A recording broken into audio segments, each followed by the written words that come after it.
श्रीकृष्णचरणकमलेभ्यो नमः। श्रीमद्भगवद्भक्तेभ्यो नमः। गोस्वामी श्री नाभाजी कृत श्री भक्तमाल द्वितीय खंड हम श्रवण कर रहे हैं। आज श्री रंग जी के प्रसंग से, श्री रंग जी के चरित्र से हम श्री भक्तमाल श्रवण करेंगे कि धोसा एक गाँव तहाँ श्री रंग सुनाम हो तो बनिक शराबगी की कथा ले बखानिए।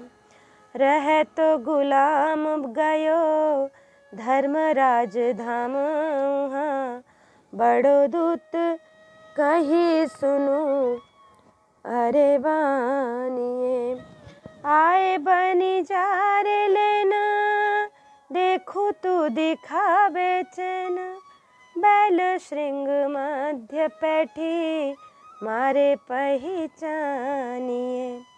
बिनु हरि भक्ति सब जगत की यही रीति, भयो हरि भक्त श्री अनंत पद ध्यानिए। जयपुर प्रांत में धौसा नामक एक ग्राम है। वहाँ श्रीरंग नामक एक शराबगी वैश्य रहते थे। अब वहाँ उनकी कथा का वर्णन करता हूँ। श्री रंग जी के घर में एक नौकर रहता था। वह मरकर धर्मराज के धाम को गया। धर्मराज ने उसे प्रधान यमदूत बना दिया। एक बार वह यमराज की आज्ञा से धौसा आया और श्रीरंग जी के पास जाकर बोला, ए बनिए सुन, मैं तुम्हारा नौकर था, अब यमदूत बन गया हूँ। इस गांव के एक बंजारे को लेने आया हूँ। तू देख, मैं तुझे तमाशा दिखाता हूँ। वह बीमार या मरने वाला नहीं है। मैं उसके बैल के सींगों पर बैठकर उसे मारकर ले जाऊँगा। तब तुम समझ जाओगे कि भगवान की भक्ति के बिना सारे संसार के जीवों की यही गति है। यमदूत अंतर्ध्यान हो गया और श्री रंग जी को देखते देखते उस बंजारे को मारकर ही उस बंजारे को मारकर ले गया। लोगों ने कहा कि बैल ने सींग से पेट फाड़कर मार डाला। इस चरित्र को देखकर श्री रंग जी उसी क्षण से भगवान के भक्त बन गए और श्री अनंतानंद जी के शरण में जाकर उनके शिष्य बन गए। सदा गुरु चरणों का ध्यान करने लगे और रह तो गुलाम दूत। यह गुलाम एक तो जैनी का नौकर था, जहाँ आस्तिकता एवं भगवत भक्ति का लेश नहीं था। सारा जीवन ऐसे विमुख के यहाँ बिताया। दूसरे महान छली कपटी विश्वासघाती पर अपकारी था। शुभ कर्म धर्म में भूलकर भी इसकी कभी प्रवृत्ति नहीं हुई और इस जन्म में ही नहीं, पिछले जन्म में भी यह अपने दुराचरण के फल स्वरूप कई बार यमपुरी में जाकर दारुण यम यातना भोग चुका था, परंतु तब भी इसे ज्ञान नहीं हुआ। अतः फिर मरकर यमलोक गया। श्री धर्मराज जी ने इसको डांटते फटकारते हुए कहा, मंद महामंदमती महानीच आदि कहा। तब इसने हाथ जोड़कर कहा, महाराज, मुझे नीच कहकर आप हमारा तिरस्कार न करें। अरे, आप धर्म के राजा हैं तो मैं पापों का राजा हूँ। इस प्रकार हम आप बराबर के हुए, फिर मेरी अवज्ञा क्यों? यह कहकर उस गुलाम ने अपने कर्मों का विवरण दिया कि जगत के हम पाहरू हैं पुनि, सोबत के गठिया सरकावे, खट को न करे पर को धन, चोरत दोरत चोर के शोर सुनावे। हम ही शिर भूत चढ़ाई सुजाई के पाई, धुआई के प्याई छुड़ामे, यही ते नाथ बरोबर हो, कहूँ धर्म अधर्म की बात चलावे। श्री धर्मराज जी ने उसकी यह बात सुनकर उससे कहा कि अपने यमदूतों से कहा, इसे अपने दूतों का मुखिया बना दिया जाए, क्योंकि इसमें क्रूरता, करालता, निष्ठुरता, निर्दयता की पराकाष्ठा थी, जो कि यमदूत के लिए परम आवश्यक है। कही सुन अरे बानिए, एक बार उस गुलाम को धौसा गांव में ही एक बंजारे को लेने के लिए आना पड़ा, तो उसने पहचान लिया कि यह तो मेरा ही गांव है।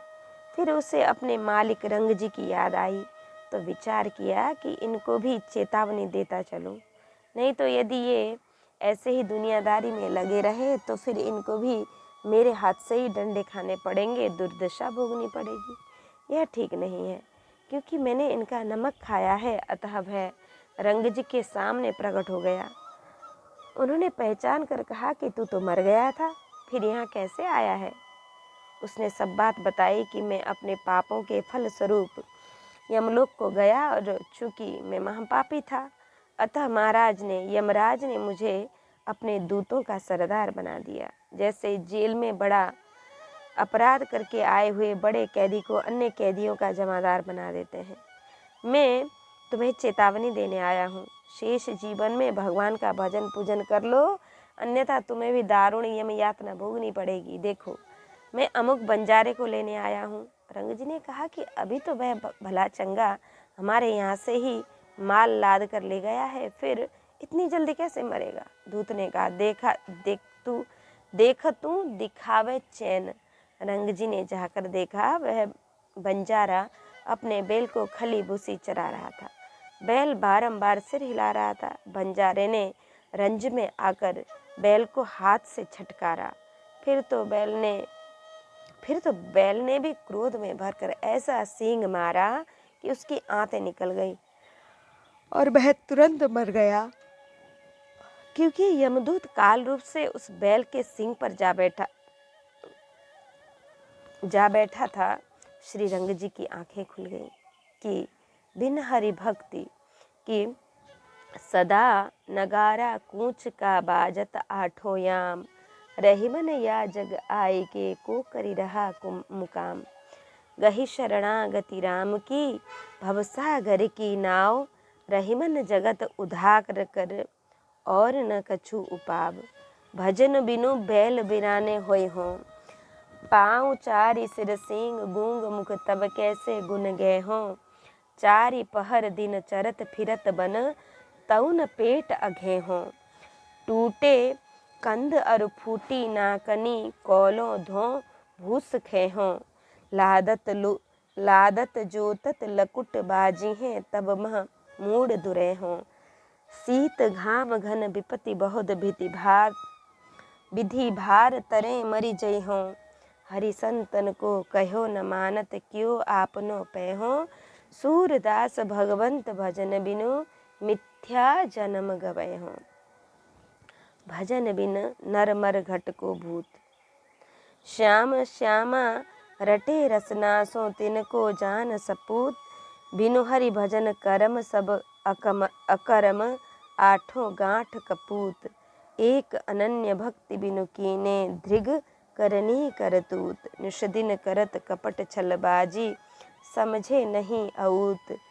सरस माधुरी अंत काल में, मारेंगे यमदूत। सुत को दिखाई देत, भूत नित सुख्यो जात। पूछे कही बात जाई, बाके ठोर सोयो है। आयो निशि मारी बेको, धायो यह रोष भर्यो। देवो गति मुकुन, बोली के सुनायो है। जाति को सोनार पर, नारी लगी प्रेत भयो। लायो तेरी शरण में, ढूंढी पग पायो है। दियो चरणामृत ले, कियो दिव्य रूप बाको। अति ही अनूप सुनो, भक्ति भाव गायो है। कि श्री रंग जी के पुत्र को रात में भूत दिखाई देता था। उसके भय से वह नित्य सूखता ही चला जा रहा था। श्री रंग जी ने बालक से इसका कारण पूछा, तो उसने बताया कि रात में भयंकर प्रेत के देखने से मैं दिन रात चिंतित रहता हूँ। तब श्री रंग जी पुत्र के सोने के स्थान पर स्वयं सोए। रात होते ही वह प्रेत आया। श्री रंग जी क्रोध करके उसे मारने के लिए दौड़े। प्रेत ने दैन्यतापूर्वक कहा कि आप कृपा करके मुझे इस पाप योनि से मुक्त करके सद्गति प्रदान कीजिए। मैं जाति का सुनार हूँ, पराई स्त्री से पाप संबंध के कारण मैं प्रेत हो गया हूँ। अपने उद्धार का उपाय संसार में खोजने के बाद अब आपकी शरण ली है। प्रेत की आर्तवाणी सुनकर श्री रंग जी ने उसे चरणामृत दिया और उसका अत्यंत सुंदर दिव्य रूप कर दिया। इस प्रकार श्री रंग जी के भक्ति भाव का गान किया और मारिवे को धायो। लुआठा जलती हुई लकड़ी लेकर मारने को दौड़े। उन्हें बोली के सुनायो है। वह प्रेत बोलने में असमर्थ था। श्री रंग जी ने हाथ में जल लेकर उसके ऊपर छींटा मारा, तब वह कहने में समर्थ हो सका।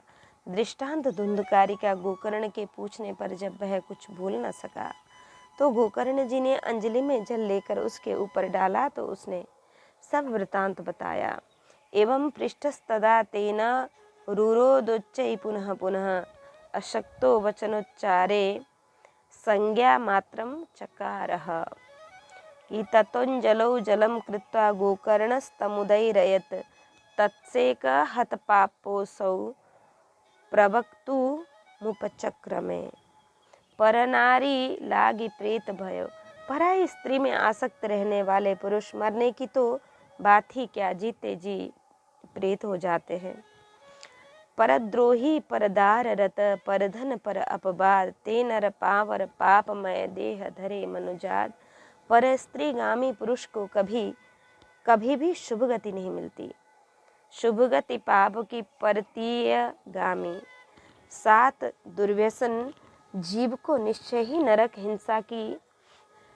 हिंसा में ले जाते हैं। उनमें से एक परदार सेवा भी होता है। द्युतम मांसम च सूरा च वेश्या हिंसाम ही चौर्य परदार सेवा। एतानि सप्त व्यसनानि लोके घोराति घोरम नरकम नयंती।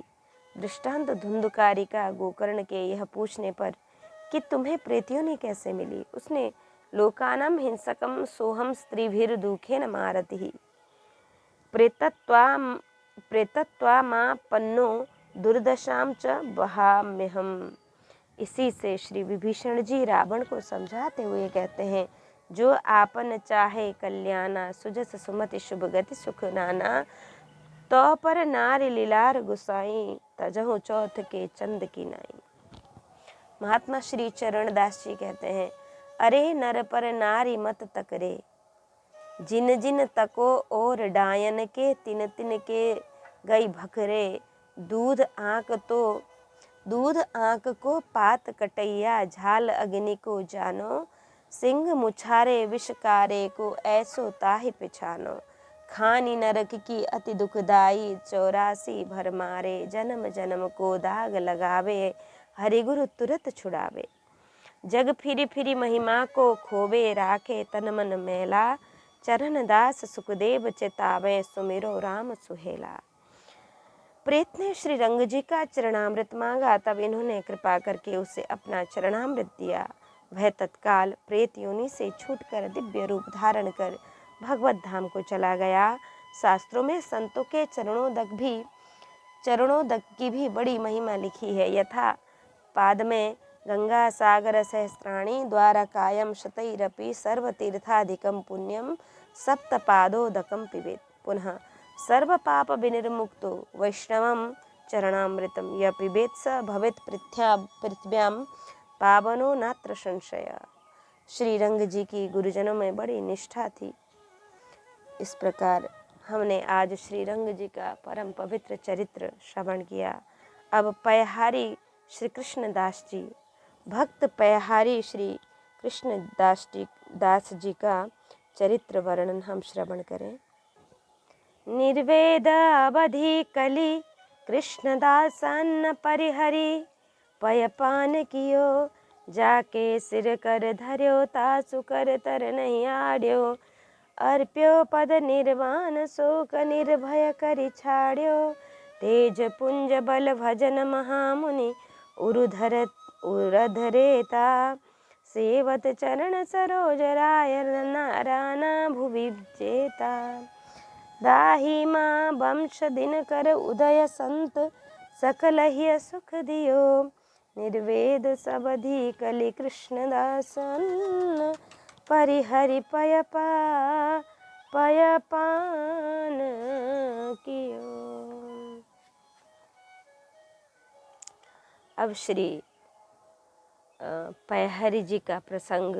इस कराल कलिकाल में पैहारी श्री कृष्णदास जी वैराग्य की सीमा हुए। अपने अन्न को त्याग कर केवल दुग्ध पान करके भजन किया करते थे, इसलिए आप पैहारी इस नाम से विशेष प्रसिद्ध प्रख्यात हुए। आपने जिसके सिर पर अपना हाथ रखा अर्थात शिष्य करके अपनाया, उसके हाथ के नीचे अपना हाथ कभी नहीं फैलाया अर्थात उससे याचना नहीं की, वरन उसे भगवत पद मोक्ष का अधिकारी बना दिया और सांसारिक शोक मोह से सदा के लिए छुड़ाकर अभय कर दिया। श्री पैहारी जी भक्तिमय तेज के समूह थे और आप में अपार भजन का बल था। बाल ब्रह्मचारी योगी होने के कारण आप ऊर्ध्व रेता हो गए थे। भारतवर्ष के छोटे बड़े जितने राजा महाराजा थे वे सभी आपके चरणों की सेवा करते थे। दधीची वंशी ब्राह्मणों के वंश में उदय उत्पन्न होकर आपने भक्ति प्रताप से भक्तों के हृदय कमलों को सुख दिया कि वैराग्य दृष्टानुश्रविक विषय वितृष्णस्य वशीकार संज्ञा वैराग्यम। देखे और सुने हुए विषयों में सर्वथा तृष्णा रहित चित्त की जो वशीकार नामक अवस्था है वह वैराग्य है, अर्थात लौकिक एवं ब्रह्मलोक पर्यंत दिव्य दोनों प्रकार के भोगों से चित्त का भली प्रकार तृष्णा रहित हो जाना, उनको प्राप्त करने की इच्छा का सर्वथा नाश हो जाना ही वैराग्य का लक्षण माना गया। इसी भाव को श्री तुलसीदास जी इन शब्दों में कहते हैं, जानिए तब ही जीव जग जागा, जब सब विषय विलास विरागा। इससे भी परे परम वैराग्य होता है। तथा तत्परम पुरुष ख्यातिर गुणैवैस्त्रिष्यम की पुरुष परमात्मा के ज्ञान से जो प्रकृति के गुणों में तृष्णा का सर्वथा अभाव हो जाना है वह परम वैराग्य है। श्री रामचरितमानस में कहा गया है, कहिए तात सो परम विरागी, तृण सिद्धि 3 गुण त्यागी। नीतिकारों ने वैराग्य को अभय पद माना है। भोगे रोग भयम, कुले च्युति भयम, वृत्ते नृपालाद भयम, मौने धन्य भयम, बले रिपु भयम, रूपे जराया भयम, शास्त्रे बाद भयम, गुणे खल भयम, काले कृतांताद भयम, सर्वं वस्तु भयावहम भुविर्णाम वैराग्यमेवा भयम। कि भोगों में रोग का और कुलीनता में पतंग का, धन वृद्धि में राजा का, मौन में दीनता का, बल में शत्रु का, सौंदर्य में बुढ़ापे का, शास्त्र में वाद विवाद का, गुणों में दुष्टों का और शरीर में यमराज का भय है। इस प्रकार मनुष्य के सभी पदार्थ भय से युक्त हैं, केवल वैराग्य ही भय रहित है। पुनश्च न सुखम देवराजस्य न सुखम चक्रवर्तिना यत् सुखम वितरागस्य मुनेरेकांतवासिनः। एकांतवासी वैराग्यवान को जो सुख होता है वह सुख तो चक्रवर्ती राजा को ही और न देवराज इंद्र को ही प्राप्त होता है। निर्वेद अवधि कली कहने का भाव यह है कि इस कराल कलिकाल में सामान्य वैराग्य भी असंभव है, परम वैराग्य की तो बात ही क्या। कलिन विराग योग याग तप त्याग रे, सब धर्म सबे कलिकाल ग्रसे, जप जोग विराग ले जीव पराने। परंतु श्री कृष्णदास जी इस युग में भी परम वैराग्यवान हुए कि अन्न परिहरि पयपान कियो। कारण यह कि सत्य स्वरूप परमात्मा की सात्विक उपासना करने वाले साधक को सात्विक आहार भी आवश्यक है। दूध, फल, सात्विक मन और सात्विक अन्न और तब पेयपान कियो। जाके सिर पर हाथ रखना मुहावरा है। इसका याचना वृत्ति को सूचित करता है और याचकता को ग्रहण करते ही समस्त गुरुता तत्काल गल जाता है। रहीमन याचकता गहे बड़े छोट होए जात, नारायण हूँ को भयो 52 अंगुल गात। श्री तुलसीदास जी कहते हैं कि तुलसी कर पर कर धरो, कर न धरो, जादिन कर धरो तादिन मरण खरो। रहीमन ने भी लिखा, रहीमन वे नर मर चुके, जे कहूँ मांगन चाहे। भला परमार्थ का दान करने वाला अर्थ के लिए किसी के आगे क्यों हाथ फैलाने लगा, और यदि वह अर्थ के लिए हाथ फैलाता है तो परमार्थ में दान कैसे कर सकेगा? वह तो महादरिद्र है। श्री बिहारी दास जी कहते हैं, पैसन के भूखे फिरे परमार्थ के दान, श्री बिहारी दास धन धर्म बिना सो गुरु दारिद्र ही जान। गुरु को सर्वथा निष्प्रिय होना चाहिए और शिष्य को श्रद्धालु। फिर तो जैसे बच्चे को देखते ही गाय रमाने लगती है और उनके थनों से दूध टपकने लगता है, उसी प्रकार ऐसे शिष्य को देखते ही श्री गुरु जी के हृदय से मुख द्वारा सुंदर भाव रस टपकने लगता है। निष्प्रेही उपकार गुरु शिष्य श्रद्धालु, रामत थन च्वय चले, ज्यों गो बच्छा प्रतिपाल। भगवान शंकराचार्य जी विवेक प्रश्नों में कहते हैं कि लघुत्व मूलम च किमर्थी तैव गुरुत्व मूलम यदयाचनम च, कोवा गुरुर्यो ही हितोपदेष्टा शिष्यस्तु को यो गुरु भक्त एव। कि प्रश्न लघुता का मूल क्या है? उत्तर याचना। गुरुता का मूल क्या है? याचना। प्रश्न गुरु कौन है जो हित का उपदेश करे? शिष्य कौन है जो गुरु भक्त है? कि अर्योपाद निर्वाण पूर्व कहे कि शिष्यों के से कुछ लेते नहीं थे, तो कोई समझे कि फिर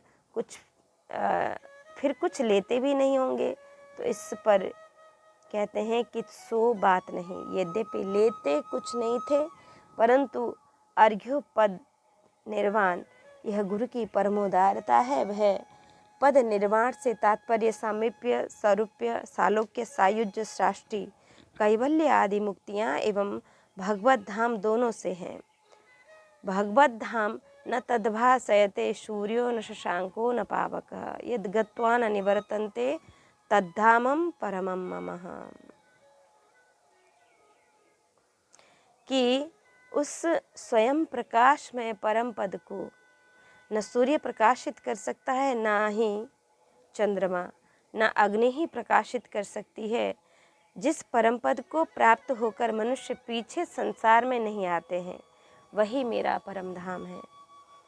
कि शोक छड़ियों से जनाया गया कि आपने अपने आश्रितों को जीवन मुक्त बना दिया। संत कमल आपके स्थान जयपुर गलता गादी में सहस्त्रों संतों की नित्य प्रति सेवा होती थी। कि सहसन संत करे तहाँ वासा, सब कह सब विधि होत सुपासा। श्री कृष्ण दास जी पयोहारी जी श्री शत्रुघ्न जी के अवतार माने जाते हैं। श्री शत्रुघ्न ने आजीवन भक्त शिरोमणि श्री भरत लाल जी की सेवा की थी। वर्णन आया है कि श्री शत्रुघ्न की भरत लाल जी की सेवा में ऐसी निष्ठा थी कि वे श्री राम का नेत्र भर कर दर्शन नहीं करते थे।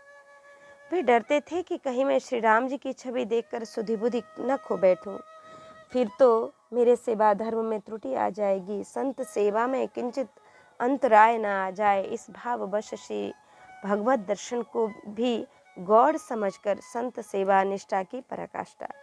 श्री शत्रुघ्न जी इनके सर्वोच्च आदर्श हैं। श्री कृष्णदास जी इन्हीं के अवतार हैं। अतः स्वयं बड़े भाव से संतों की सेवा करते एवं शिष्यों को भी संत सेवा का उपदेश देते। दाहिम दधीची वंश से श्री दधीची जी के वंश में उत्पन्न होने के साथ साथ श्री दधीची जी के गुणों से भी युक्त थे। और दधीची पाछे दूसरी करे कृष्णदास कली जाती। जाके सिर कर धर्यो तातर नार्यो हाथ, दीनो बड़ो बर राजा कुल्लू को जो साखिए। पर्वत कंदरा में दर्शन दियो आनी, दियो भाव साधु हरि से भाविला किए। गिरी जो जिलेबी थारो माझते उठाए बाल, भयो ही अशाल बिन अरपत खाचा किए। लेकरी खड़ग ताही मारन उपाय कियो, जियो संत ओट फिरी मूल करी राखिए। पयहारी श्री कृष्णदास जी ने जिस किसी के सिर पर हाथ रखा उसके हाथ के नीचे अपना हाथ कभी नहीं फैलाया, अर्थात उससे कुछ भी नहीं लिया। उसे बड़ा भारी भक्ति का वरदान अवश्य दिया। कुल्लू देश का राजा इस बात का प्रमाण है। इसको आपने पर्वत की कंदरा में जाकर दर्शन दिया और आपकी कृपा से उसे राज्य प्राप्त हुआ।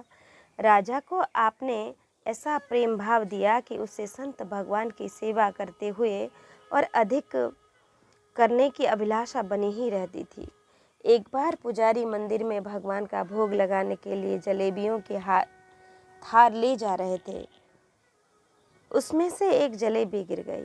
राजा का छोटा सा बालक उसे उठाकर खा गया। यह देखकर राजा के मन में बड़ा भारी दुख हुआ कि बिना भोग लगे ही इसने खा लिया। तुरंत हाथ में तलवार लेकर उसे मार डालने के लिए उठे, परंतु समीप में उपस्थित संतों ने उसे बचा लिया और राजा ने कहा कि अब तो यह बालक हमारा हो गया। यदि आपको लेना है तो मूल्य देकर आप इसे रख लीजिए।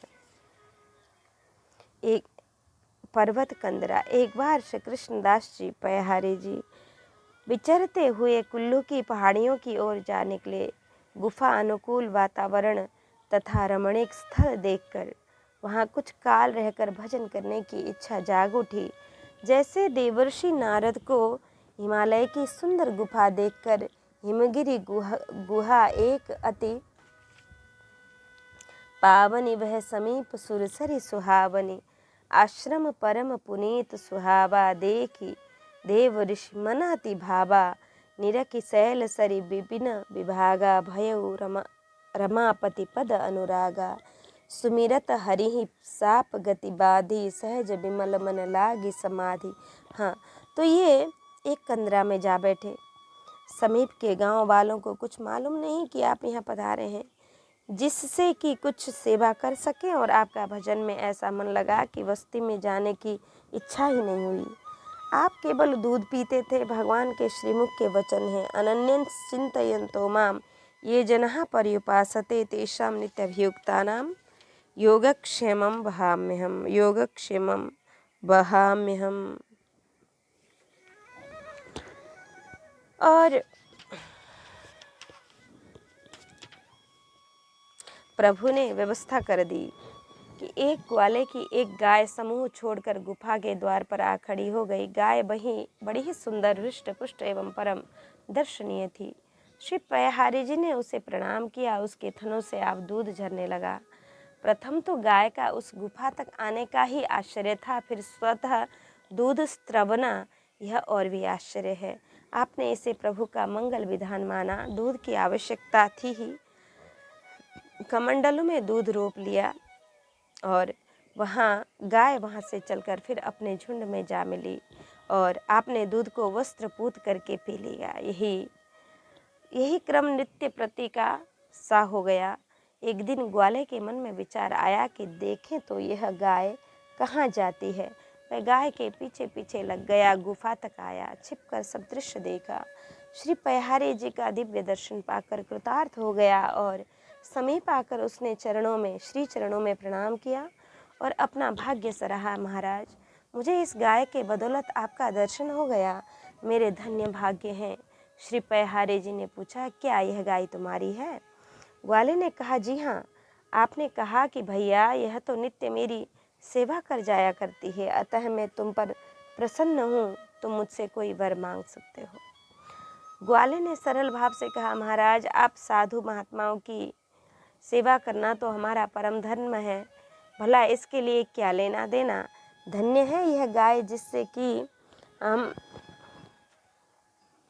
हम लोगों को अधर्म से बचा लिया, नहीं तो हम लोग जानते नहीं थे। आप हमारे यहाँ आकर भूखे रहते तो हम लोगों को बड़ा भारी अपराध लगता। आप खूब भजन करिए, हम और दूध लाया करेंगे आपके लिए, हमारे और भी बहुत गाय हैं। श्री महाराज ने कहा, नहीं नहीं, तुम तो कुछ मांगो ही। उसने कहा, प्रभु हमें कुछ भी नहीं चाहिए, आप सब संतों की कृपा से सब भरपूर है। दूध की जगह दूध और पूत की जगह पूत, अब तो हमें कुछ सेवा की ही आज्ञा दें। उसकी इस निष्प्रिया एवं सेवा की सद्भावना से महाराज का मन और भी आकृष्ट एवं उत्सुक हुआ कुछ देने को, अतः बार बार मांगने का आग्रह करने लगे। और तब उसने कहा, महाराज और तो सब ठीक है, यदि आप मुझे कुछ देना ही चाहते हैं तो हमारे राजा का राज्य दुष्टों ने छीन लिया है, इस समय वे बड़े दुखी हैं, आप कृपा करके उनका राज्य दिलवा दें। आपने कहा, अरे भाई मैंने तुम्हें देने को कहा है, मैं तुम्हारे राजा को तो जानता भी नहीं हूँ। तुम अपने लिए जो मांगो, जो चाहते हो सो मांगो। परंतु ग्वाला तो हट पड़ गया उसको, वो तो हट करने लगा, राजा के लिए ही मुझे चाहिए, मुझे तो नहीं चाहिए। उसने कहा, महाराज यह कृपा तो राजा पर ही होनी चाहिए। आपने विचार किया कि निश्चय ही वह राजा प्रजा वत्सल होगा, तब तो उसकी प्रजा उन्हें इतना चाहती है। अतः आप बोले, अच्छा जाओ राजा को लिवा लाओ। वह तुरंत गया और राजा को लिवा लाया। राजा अत्यंत सादे वेश में आकर आपको दंडवत प्रणाम किए। श्री महाराज जी ने प्रसन्न होकर आशीर्वाद दिया, जय हो। राजा ने अपना दुखड़ा सुनाया। तब आपने कहा कि तुम अपने घोड़े पर चढ़कर जहाँ तक तुम्हारी इच्छा हो घूमो और वह सब क्षेत्र तुम्हारा हो जाएगा। ऐसा भी कहते हैं कि आपने कहा कि इस पहाड़ पर चढ़कर चारों ओर देखो, जहाँ तक तुम्हारी दृष्टि जावेगी वहाँ तक तुम्हारा राज्य हो जाएगा, शत्रु हार जाएंगे। राजा ने आपकी आज्ञा का पालन किया। सचमुच थोड़े से सिपाहियों को लेकर ही इन्होंने अपने विपक्षी पर आक्रमण किया और वह हार गया। संपूर्ण राज्य पर इनका आधिपत्य हो गया। राज्य दखल होने पर राजा पुनः आपकी शरण में आया। तब आपने इन्हें संत सेवा एवं भगवत भजन का उपदेश दिया। तब से राजा के यहाँ खूब हरि साधु सेवा होने लगा। भयो हिये शाल चाखिए। राजा के पुत्र ने अनिवेदित जलेबी खा ली तो इससे इन्हें बड़ा दुख हुआ। इस पर दृष्टांत मधुकरिया बाबा का। एक महात्मा थे, नित्य गांव से मधुकरी मांग कर लाते, उसे नदी के जल में धोकर भगवान का भोग लगाकर पाते। एक दिन बड़े जोर की भूख लगी थी, अतः भोग लगाना भूल गए। जब 2-1 ग्रास खा लिए तब याद आई तो इन्हें बड़ा दुख हुआ। फिर तो वे अपने ही हाथों से अपने मुंह पर थप्पड़ मारने लगे कि तुमने अनिवेदित वस्तु क्यों खाई। मारते मारते मुंह लहूलुहान हो गया, खून आने लगा। भगवान से देखा नहीं गया, प्रकट हो गए। पूछे, क्यों मार रहे हो? इन्होंने बताया। तब भगवान ने कहा कि तो क्या बिगड़ गया? कहा कि तो क्या बिगड़ गया, अब से भोग लगा दो। इन्होंने कहा कि प्रभु अब तो झूठी हो गई है रोटियां, अब कैसे भोग लगाऊं? भगवान ने कहा कि तो रोज की ही कौन अमान्य रहती हैं, गांव के लोग तो खाने पीने से जो बच गई वह बाबा के लिए रख देते हैं। इस पर दृष्टांत एक बूढ़े बाबा का। वृद्धावस्था से विडंबित एक बूढ़े की घरवाले अत्यंत उपेक्षा करने लगे। उसके लिए एक अलग झोपड़ी डाल दिए और 2-1 फूटे टूटे पात्र वहाँ रख दिए। उसी में 2-1 रोटी कुत्ते को देने जाते तो बूढ़े को भी डाल देते। घर में बालक दिन भर खाया करते। जब बालकों से कोई वस्तु नहीं खाई जाती तो मैया बाबा से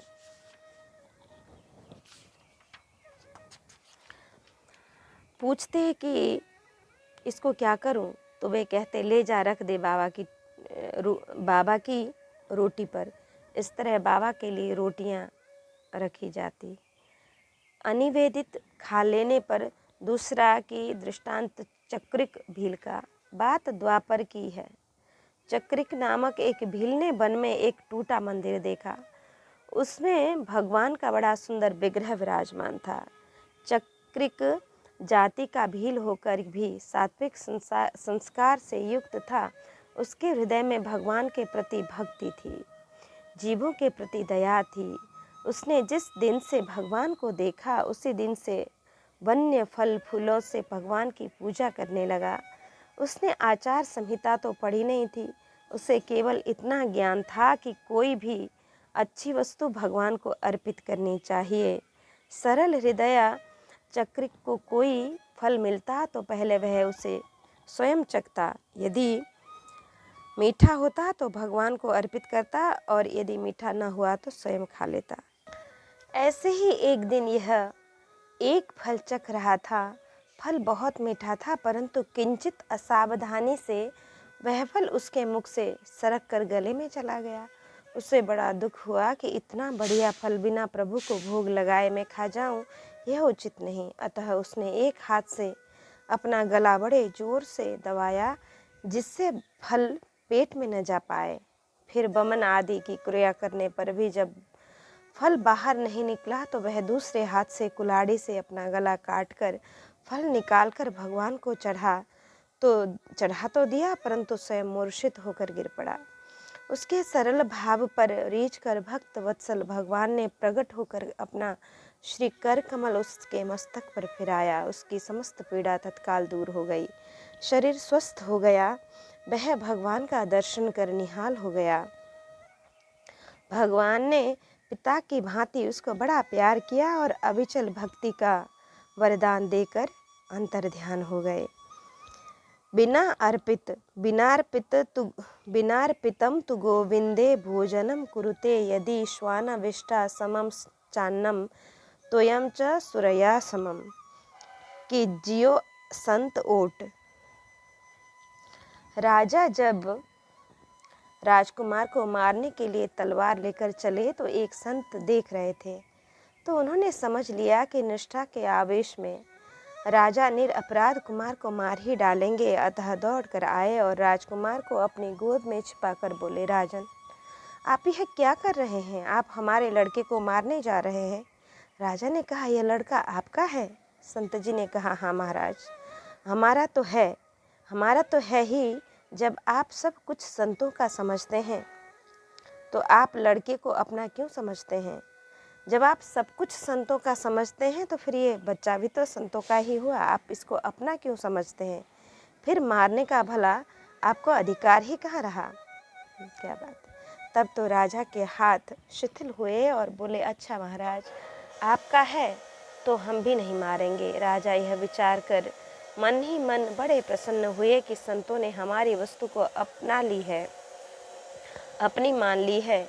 इस पर मेल करी राखिए। कुछ दिन बाद संत जी बोले कि मुझे तीर्थाटन करने जाना है, द्रव्य की आवश्यकता है, अतः मैं अपने इस बालक को बेच रहा हूँ, आप ले लीजिए।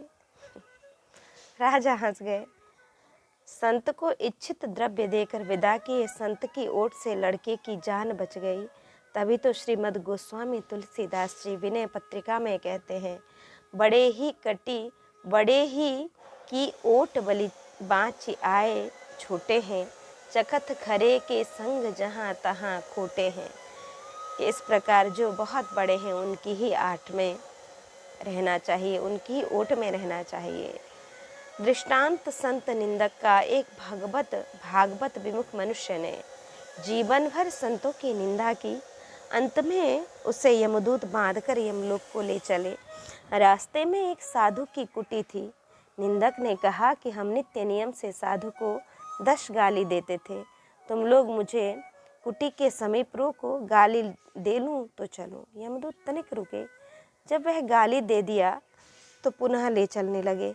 संत ने पूछा, यह कौन है? यमदूत ने कहा, यह आपका निंदक है, हम लोग इसे नरक ले जा रहे हैं। संत तो सदा गुण ग्रहण करते हैं। यमदूतों ने कहा था, यह आपका। संत ने यह सुनते ही कि यह मेरा है, झपट कर उस जीव को यमदूतों से छीन लिया और बोले, यह निंदक ही है तो क्या है तो हमारा। यदि दयालु संत होते हैं कि निंदा करने वालों से भी संबंध मानकर उसकी रक्षा करते हैं, फिर सेवा करने वालों के लिए तो कहना ही क्या है। श्री गरुड़ जी का एक दृष्टांत कि एक बार कैलाश गए हुए थे तो इन्हें देखकर नागों ने फुफकारा। तब वे बोले, तुम लोग श्री महादेव जी की ओट लिए हो, इसी से बच रहे हो। यदि अलग होकर फुफकार मारो तो मैं अभी सबकी बोलती बंद कर दूं। नृप सुत भक्त बड़ो अब लो विराजमान, साधु समान सन्मान में ना दूसरो बखानिए। संत बधु गर्भ देखी उभे पन बारे दिए, कही अर्भ इष्ट मेरो ऐसो उरानिए। को वेश धारी सोब्यो परिपद दासिन को, कही कृपा करो कहाँ जाने और प्राणिए। ऐपे तजी देवो क्रिया देखी जग बुरो होत, ज्योति बहुदई दामु राममती सानिए। श्री प्रियादास जी कहते हैं कि कुल्लू में राजा का पुत्र मेरे इस टीका के लिखने के समय तक विराजमान है। वह बड़ा भारी भगवत भक्त है। साधुओं की सेवा तथा सम्मान करने में उसके समान दूसरा कोई नहीं है। एक बार आपने भंडारे की पंक्ति में एक संत की पत्नी को गर्भवती देखकर उसे 2 पत्तलें दी और कहा कि गर्भस्थ बालक भक्त है और वह मेरा इष्ट देव है, मैं ऐसा मन में मानता हूँ। कोई वैष्णव वेशधारी मनुष्य था, वह जूतियों को बेचता और गांठता था। कोई वैष्णव वेशधारी मनुष्य था, वह जूतियों को बेचता और गांठता था। उसे देखकर राजपुत्र ने उससे कहा, भगवान आप कृपा कीजिए, आप दूसरे लोगों को संत मानकर उनकी जूतियों की सेवा करते हैं, पर आपके इस गुप्त भाव को तुच्छ प्राणी क्या ही समझेंगे, इसलिए आप इस जूती सेवा कार्य को छोड़ दीजिए। इस वेश को धारण कर और इस कार्य को देखकर लोगों के मन में कुभाव होता है। ऐसा कहकर उसे वैष्णव सेवा एवं स्वनिर्वाह के लिए बहुत सी खेती करने योग्य भूमि और धन दिया। साथ ही उसे ज्ञान प्रकाश भी दिया। उसकी बुद्धि राम में रम गई। विशेष आमेर के राजा पृथ्वीराज जी जयपुर गलिता नदी के तारानाथ नाम के एक सिद्ध कनफटा योगी के शिष्य थे और उनकी पत्नी बालाबाई पिता के घर से ही श्री कृष्णदास जी की मतलब पैहारी जी की शिष्या थी। कनफटा श्री रानी जी को भी अपनी शिष्य बनाना चाहता था, परंतु रानी जी इनकार कर गईं। तब इसने राजा से कहलवाया, तब भी इनकार कर गईं। तब कनफटे ने राजा को उकसाया कि देखो, तुम्हारी रानी होकर भी तुम्हारी बात नहीं मानती है, यह उचित नहीं। तुम इन्हें जोर देकर शिष्य बनने के लिए बाध्य करो। गुरु की बात मानकर राजा ने रानी पर दबाव डाला। तब रानी जी भी परम सिद्ध श्री सद्गुरुदेव श्री पैहारी जी का स्मरण कर हठ पकड़ गई। ठीक भी है, भक्ति पक्ष हठ नहीं, सठताई दुष्ट तर्क सब दूरी बहाई। इसके बाद श्री बालाबाई जी ने पयहारी जी को पत्र लिखकर की प्रार्थना की कि स्वीकार कर विचरते विचरते जयपुर। वह पत्र उन्होंने स्वीकार किया और विचरते विचरते जयपुर आए। गलिता गंगा में स्नान कर उस कनफटे के स्थान में गए। कनफटे ने इनको वहाँ अपने स्थान में नहीं रहने दिया। तब ये उसके आश्रम से अलग समीप ही एक वृक्ष के नीचे धूली लगाए, परंतु कनफटे ने इनको वहाँ भी रहने नहीं दिया। इसके दो कारण हैं। एक तो वह वैरागी साधुओं से स्वाभाविक ही जलता था, दूसरे इसको भय था कि कहीं इनके परम तेज को देखकर प्रभावित होकर लोग इनको पूजने न लगें, फिर हमारी सिद्धाई फीकी पड़ जाएगी। अतः समीप आकर गरज कर बोला, तुम शीघ्र यहाँ से धुनी हटाकर उठाकर भाग जाओ, अन्यथा कुशल न होगा। श्री पयहारी जी बड़ी शांतिपूर्वक जलती हुई धुनी की अग्नि को साफी में बांधकर चुपके से वहाँ से चल दिए और वहाँ से दूर जाकर जंगल में धुनी लगा लिए। कनफटे ने देखा कि यह भी कोई भारी सिद्ध मालूम पड़ता है, अगर कहीं जंगल में जम गया तो हम दो कौड़ी के भी न रह जाएंगे। अतः वह दुष्ट सिद्धि बल से बाघ बनकर श्री पयहारी जी के समीप आकर गरज गरज कर डर पाने लगा, परंतु जब गरजने से नहीं डरे तब उन पर बड़े जोर से गर्जन करके झपटा भी। तब श्री पयहारी जी ने कहा, क्या गधे की तरह रेंक रहा है? भला द्वार पर आए अतिथि को एक दिन भी विश्राम नहीं करने देगा, बाहर वृक्ष के नीचे भी नहीं रहने देगा, यहाँ जंगल में भी आकर विघ्न करता है। इतने पर भी बाघ बनकर गरज रहा है। तू बाघ बनने लायक नहीं है, तू जा, गधा हो जा। श्री पयहारी जी के इतना कहते ही वह तुरंत गधा बन गया। यह देखकर सभी कनफटे बड़े विस्मित हुए। इतने में क्या देखते हैं कि सबके कानों में से मुद्राएं निकलकर श्री पयहारी जी के पास इकट्ठी हो रही हैं। सभी सिद्ध कनफटे योगी जोर लगाकर हार गए, परंतु वे न तो उनकी मुद्रा ही संभाल सके और न ही अपने गुरु को गधा से मनुष्य ही बना सके। सर्वत्र शोहरत मच गई। आमेर नरेश श्री पृथ्वीराज जी नित्य प्रति अपने गुरु का दर्शन करने एवं उपदेश सुनने आते थे। जब उन्होंने यह समाचार सुना तो वे बड़े ही दीन होकर श्री पयहारी जी के चरणों में पड़कर अनुनय विनय किए कि महाराज, और जो भी दंड उचित हो आप देना चाहें वह हमें स्वीकार है, परंतु हमारे गुरु जी को गधा से मनुष्य बना दीजिए। श्री पयहारी जी ने कहा, अच्छा जाओ, इन्हें लिवा लाओ। कनफटों ने कहा, हम उन्हें कहाँ पावेंगे? आपने कहा, देखो कहीं गधों में मिलकर घास चर रहा होगा।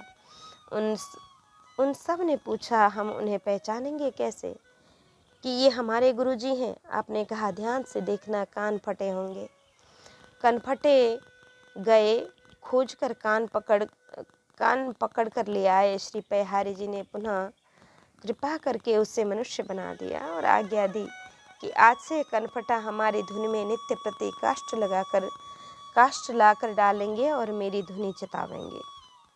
सबने आज्ञा शिरोधार्य की।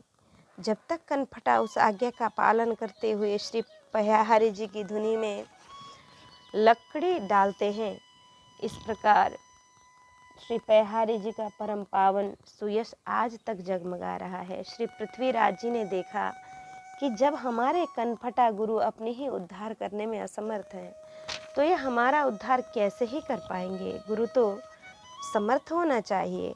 अतः पृथ्वीराज जी भी सर्वतोभावेन सर्वस्व समर्पण पूर्वक श्री पयहारी जी के शिष्य बन गए। श्री पयहारी जी ने भी इनके ऊपर बहुत कृपा की। रीवा नरेश श्री रघुराज सिंह जी स्वरचित श्री राम रसिकावली में लिखते हैं कि एक बार श्री पयहारी जी ने एक बृहद भंडारे का आयोजन किया था। उसमें भारत के सभी प्रसिद्ध सिद्ध संत महंतों को आमंत्रित किया गया। दो साधु कांचीपुरी के स्वामी जी को निमंत्रण देने गए थे और श्री स्वामी जी ने भंडारे में सम्मिलित करने के लिए 500 रुपये दिए। जब वे दोनों साधु लौट रहे थे तो आमेर के बाजार में एक रूपवती वेश्या को देखकर मोहित हो गए। और रुपए पास में ही थे। वेश्या के पास जाकर बोले, हम 4 घड़ी रात गए आएंगे और प्रचुर धनराशि देकर समागम सुख लेंगे। निश्चित समय पर साधु गए तो जरूर, परंतु उन्हें वेश्या का घर नहीं मिला और उधर विलंब होने पर वेश्या भी साधुओं को ढूंढने निकली, परंतु न पा सकी। दोनों को ढूंढते ढूंढते सवेरा हो गया। प्रातःकाल होते होते उनकी मोह निशा भी दूर हो गई। विज्ञान रूपी सवेरा हुआ। अतः साधु और वेश्या दोनों श्री पयहारी जी के शरणागत होकर सच्चे साधु बन गए। श्री नाभाजी ने श्री कृष्णदास जी पयहारी जी का चरित्र 2 बार वर्णन किया है। एक बार तो छप्पाए 48 में और दूसरे आगे छप्पाए 185 में श्री अयोध्या मणि पर्वत के विद्वान मूर्धन्य वेदांत भूषण पंडित श्री राम कुमार दास जी का भाव है कि श्री भक्तमाल का सुमेरु श्री पयहारी जी को ही समझना चाहिए कि इनके श्री शिष्यगण पयहारी जी के शिष्यगण हुए हैं। पयहारी प्रसाद ते शिष्य सबे भय पाकर, कील अगर केवल चरण व्रत हठि नारायण। सूरज पुरुषाम पृथुतिपुर हरि भक्ति पारायण।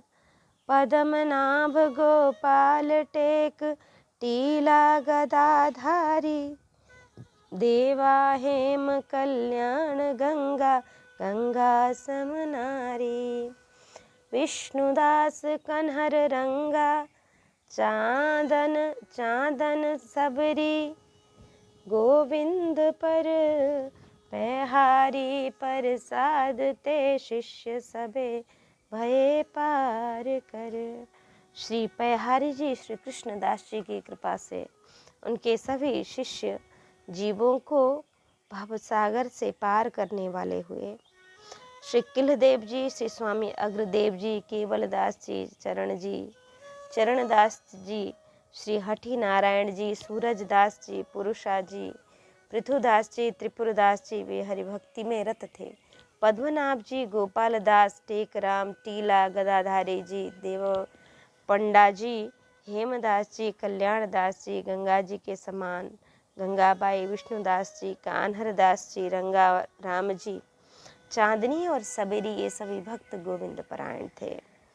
श्री चरणदास जी ये बड़े ही संत सेवी थे। बिना किसी भेदभाव के संत मात्रा का धूप दीप नैवेद्यादि से विधिवत पूजन करते थे तथा संतों की शीत प्रसादी पाते थे।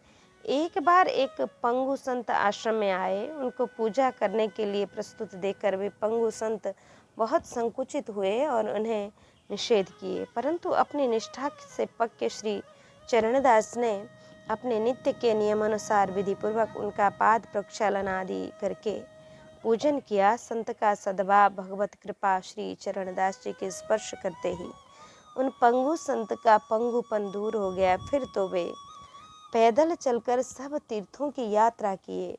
संत समाज में इनका बड़ा सुयश था। श्री हठि नारायण दास जी ये भी श्री पयदास जी के शिष्य ही थे। आपके पिता का नाम था पंडित जय नारायण चतुर्वेदी और माता का नाम था गंगा देवी। उत्तर प्रदेश के जिला इटावा ग्राम इंगरी के रहने वाले थे। संतान की कामना से इन ब्राह्मण दंपति ने बद्री का आश्रम जाकर कठोर तप किया था और साक्षात भगवान बद्री नारायण ने इन्हें पुत्र प्राप्ति का वरदान दिया, जिसके फलस्वरूप विषम संवत 1604 माघ की मौनी अमावस्या को पंडित जयनारायण जी के यहाँ एक बालक ने जन्म लिया। श्री नारायण की कृपा से पुत्र का जन्म हुआ, अतः बालक का नाम नारायण रखा गया। बालक नारायण जन्म से ही अत्यंत शांत प्रकृति का था। जन्मते ही उसने रोने के बजाय रा रा का उच्चारण किया था। घर के समीप में ही भगवान श्री सीताराम जी का मंदिर था। मंदिर में जाकर भगवान का दर्शन करना एवं चरणामृत प्रसाद लेना श्री नारायण का नित्य नियम था। भगवान का विधान बड़ा विचित्र होता है। वह जिसे अपनाना चाहते हैं उसके समस्त बंधन सहज ही टूट जाते हैं। संवत 1619 में ईगरी गांव में बड़े जोर का हैजा पड़ा, जिसमें गांव के बहुत से लोग काल के ग्रास बन गए। उसी में नारायण के माता पिता भी परलोक सिधार गए। नारायण का मन तो घर में वैसे ही नहीं लगता था। संसार की नश्वरता का यह नग्न चित्र देखकर इनका मन और भी उदास हो गया। परिणाम स्वरूप माता पिता के मरते ही वह घर छोड़कर श्रीधाम वृंदावन को चले आए। श्री वृंदावन में इन्होंने सुना कि श्री कृष्णदास जी पयहारी बड़े उच्च कोटि के संत हैं। सुयश सुनकर ही इन्होंने अपना गुरु मान लिया और उनका पता लगाने लगे। किसी ने बताया कि इस समय अमरनाथ गए हुए हैं। ये भी सदगुरु की खोज में अमरनाथ को चल पड़े। अनेक कठिनाइयों को सहते हुए ये अमरनाथ पहुँचे और यत्र तत्र सर्वत्र पता लगाए, परंतु कहीं भी श्री गुरुदेव के दर्शन नहीं हुए। तब इन्होंने हठ कर लिया कि जब तक श्री गुरु जी का दर्शन नहीं होगा तब तक मैं अन्न जल ग्रहण ही नहीं करूँगा। इस प्रकार इनको 6 दिन बीत गए। इनकी दृढ़ निष्ठा को देखकर श्री कृष्णदास जी पयहारी इनके सामने सहसा प्रकट हो गए और अधिकारी जानकर श्री राम मंत्र का उपदेश देकर इनका नाम रखे हठी नारायण दास, क्योंकि इन्होंने श्री गुरु दर्शन के लिए हठ किया था। श्री हठी नारायण दास जी स्वभाव से विचरणशील संत थे। एक बार तो तीर्थ यात्रा करते हुए गुजरात प्रांत के नडियाद ग्राम में पहुँचे और वहाँ के लोगों का भाव देखकर कुछ काल तक वहीं रह गए। आपका परम पुनीत दर्शन करके एवं उपदेशामृत श्रवण करके वहाँ के लोग बड़े प्रभावित हुए। दिनों दिन सुयश बढ़ने लगा। नडियाद ग्राम में कुछ दूर बसो नामक स्थान में एक बड़ा भारी तांत्रिक रहता था। उसको श्री हठी जी की प्रसिद्धि असह्य हो गई, अतः उसने इनकी अप्रतिष्ठा का बहुत प्रयत्न किया। बहुत से तंत्र मंत्रों का प्रयोग किया, परंतु सब व्यर्थ गया। श्री राम भक्ति के सामने तंत्र को एवं श्री राम भक्ति के सामने उस तांत्रिक को छुड़ाना पड़ा, झुकना ही पड़ा। उस भगवान नाम के सामने उस तांत्रिक को भी झुकना पड़ा। श्री हठी नारायण जी की भक्ति का उसके ऊपर ऐसा प्रभाव पड़ा कि वह अपना संपूर्ण स्थान उन्हें सौंपकर स्वयं कहीं अन्यत्र एकांत में जाकर भगवान का भजन करने लगा। अब श्री हठी नारायण जी बसों में ही रहने लगे। एक बार ये विचरते विचरते पंजाब प्रांत में चले गए। श्री राम प्रेम में मतवाले श्री हठी जी को वहाँ के लोगों ने भंगेड़ी समझा। यदि किसी ने पूछा भी कि आप भांग पीते हैं तो ये भी मस्ती में कह देते, हाँ मैं नामी नशेबाज हूँ। लोग यह तो समझते नहीं थे कि ये राम अमल माते रहे, पीबे प्रेम निशंक। जब ये आत्म विभोर होकर कीर्तन करने लगते तो चैतन्य मनुष्य के तो बात ही क्या, जड़ वृक्ष तक आनंद में झूमने लगते थे। धीरे धीरे आपकी चर्चा राज दरबार में पहुंची। राजा ने बुलाकर सत्कार किया और धतूरा आदि बहुत सी नशीली चीज़ें मिलाकर इनको प्रचुर मात्रा में भांग पिलाकर कीर्तन करने की प्रार्थना की। उन्होंने खूब जमकर कीर्तन किया। भांग का किंचित मात्र भी प्रभाव नहीं पड़ा। लोगों को बड़ा आश्चर्य हुआ, क्योंकि जो भांग इनको पिलाई गई थी उसका कोई भी अंश ही दूसरा पी लेता तो सिवा मृत्यु के दूसरी गति नहीं थी। परीक्षा के लिए राजा ने इनके भोजन में तीव्र विष मिला दिया, परंतु तब भी वह पूर्ण स्वस्थ बने रहे। कथा कीर्तन में किंचित भी अंतराय नहीं पड़ा। तब तो राजा बहुत ही लज्जित होकर इनके चरणों में पड़ गया और अपराध के लिए क्षमा याचना करते हुए बोला कि आप तो साक्षात शिव जान पड़ते हैं। आजीवन विमुख जीवों को भगवत सम्मुख करने का पवित्र कार्य करते हुए श्री हठी नारायण जी ने संवत 1730 में श्रावण शुक्ल सप्तमी को समाधि ले ली। श्री राम रसिकावली में श्री रघुराज सिंह जी ने हठीदास और नारायण दास दो संत मानकर दोनों का पृथक पृथक चरित्र लिखा है। श्री हठीदास जी ये निरंतर श्री राम नाम रटते रहते थे। इनकी जिह्वा एक क्षण के लिए भी राम नाम नहीं छोड़ती थी।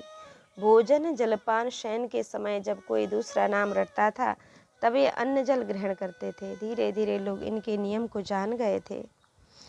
अतः सब जब भोजन पान का समय आता तो लोग स्वयं नाम रटते और ये भोजन विश्राम कर लेते। एक दिन ये विचरते हुए एक ऐसे देश में जा पहुँचे जहाँ के लोग इनके नियम को नहीं जानते नहीं थे। इनको बड़ी जोर की प्यास लगी थी। नाम छोड़कर न तो ये जल मांग सकते थे न ही पी सकते थे। सायंकाल होते होते प्राण संकट में पड़ गए, परंतु इन्होंने अपना नियम नहीं छोड़ा।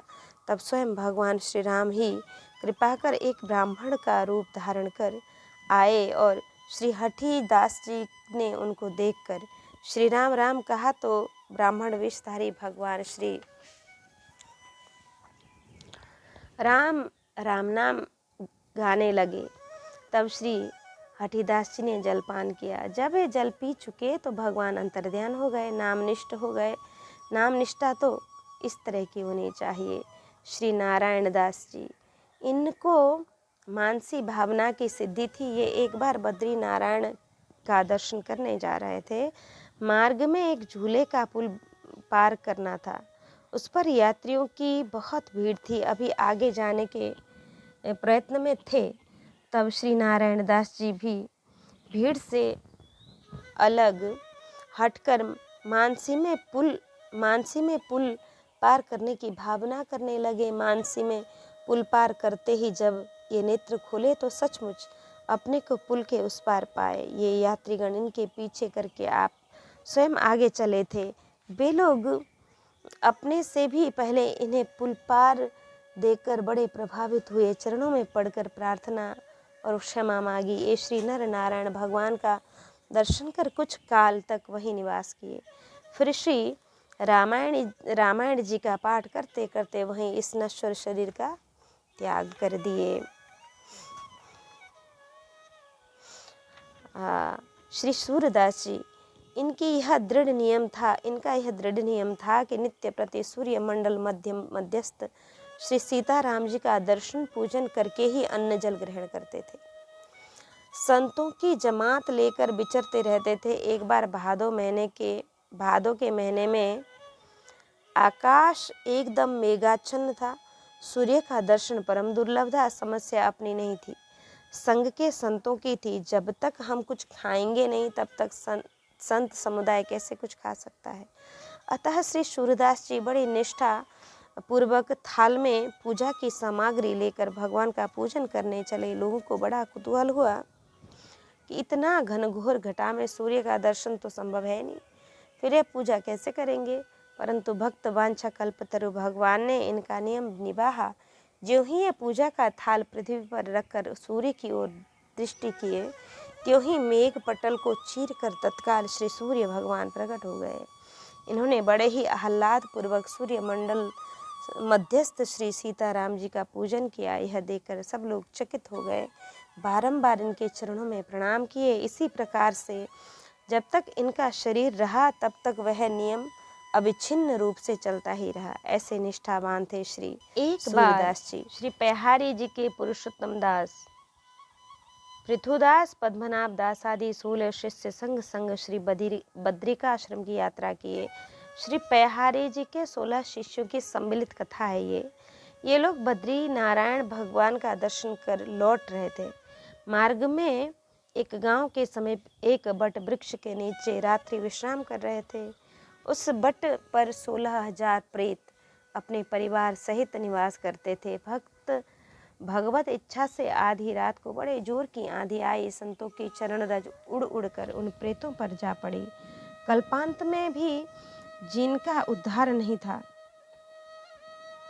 उद्धार संभव ही नहीं था, कई कल्पों तक भी वही प्रेत संत चरण रज के प्रभाव से तत्काल प्रेत योनि से मुक्त होकर दिव्य स्वरूप धारण कर दिव्य विमान पर आरूढ़ होकर संतों की जय जयकार करते हुए भगवत धाम को चले गए। यहाँ यह उपदेश है कि जब अकस्मात संत चरण रज पड़ जाने से महापापी प्रेतों का उद्धार हो गया तो यदि श्रद्धापूर्वक संतों की चरण रज का सेवन किया जाए तो उसकी महिमा कौन ही वर्णन कर सकता है, वो अवर्णनीय है। उन्हीं 16 संतों की जमात एक बार सांभर के मेला को जा रही थी। मार्ग में एक अत्यंत गहरी नदी पड़ती थी। सब लोग नाव पर बैठ गए। जब नौका बीच धारा में आई तो केवट सबसे उतराई मांगने लगा। इन लोगों के पास तो पैसे के नाम पर फूटी कौड़ी भी नहीं थी। नाविक ने झुंझला कर कहा, यदि आप लोगों के पास पैसे नहीं है तो मैं कदापि पार नहीं ले जाऊंगा। मैं तो नाव को लौटा कर पुनः उस पार ले जाऊंगा। संतों ने कहा, भैया तुमको नाव लौटाने में कष्ट हुआ, अतः हम लोग यहीं उतर जाते हैं। ऐसा कहकर 16 संत नदी के बीच धारा में थल की भांति उतर गए। वहाँ तुरंत ही बहुत बड़ा रेतीला टापू प्रकट हो गया। नाव भी जल के अभाव में रुक गई। यह चमत्कार देखकर सभी नाविक संतों के चरणों में पड़ गए और बहुत अनुनय विनय करके पुनः नाव पर चढ़ाए। यह समाचार जब वहाँ के राजा को मिला तो उसने बड़े ही भावपूर्वक संतों को अपने घर में ले जाकर उनकी खूब सेवा की और उनको खूब प्रसन्न किया। इस प्रकार हमने श्री पैहारी जी का चरित्र, पैहारी श्री कृष्णदास जी का चरित्र हमने श्रवण किया। उनके 16 शिष्यगणों की कथा भी हमने बहुत संपेक्ष में श्रवण की। अति सुंदर